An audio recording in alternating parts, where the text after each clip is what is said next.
Po yan, si Attorney Jessa Fernandez sa pahintulot niyo po. Go ahead po. Good morning, everyone. So my presentation, as mentioned, is a brief overview of online gaming under the Philippine Amusement and Gaming Corporation. First slide, please.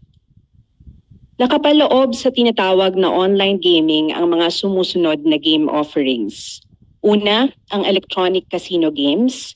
Dito po nakapaloob yung mga tinatawag na slot machine games at live casino games gaya ng roulette, baccarat, blackjack at iba pa. Nakapaloob din po dito ang traditional bingo games, electronic bingo, numeric games, specialty games o mga larong perya gaya ng color game, pula-puti. Nandito rin po ang online poker games at sports betting. Sa pitong ito, pinakamarami ang manlalaro sa kategorya ng e-casino o e-casino games or e-games.